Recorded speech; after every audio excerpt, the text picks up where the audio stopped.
day-to-day living is just a depressing thing, simply because you're not able to do what you used to do when you were younger.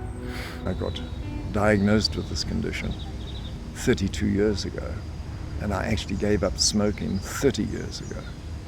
And I know that physically my body is getting older, so it can't tolerate what it used to. And getting starved of the adequate supply of oxygen doesn't help a lot, you know. So the prognosis going forward, if you don't do anything, is not good. One looks at the options of transplants, and that sounds all great. And if a donor came along with a good heart and lung, which I would need, because they tend to do both, why do you give it to a 68-year-old anyway?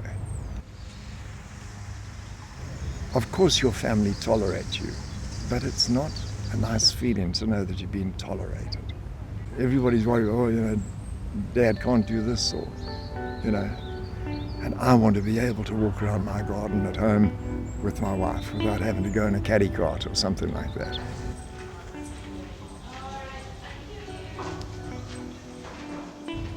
From a mental point of view, I'm quite prepared for what's going on.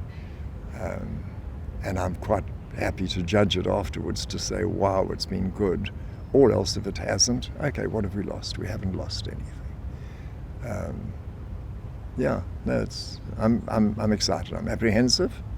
Of course I am, but I'm excited. Yeah. Exactly a month ago I had the operation. As it turned out, 4 valves went in and have effectively done the job. I'm using the bottom part of my lungs, which I don't think I was using before. The top part of my lung, the top right lobe, which has been neutralized with the valves, I believe has reduced in size and taken the pressure off the bottom part of my lungs. And in my learning to breathe by collapsing my shoulders and breathing from my stomach, it's got this part of my lungs going again and given them the room to function.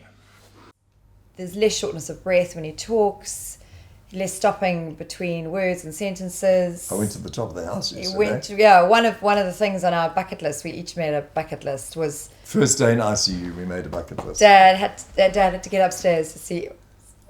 I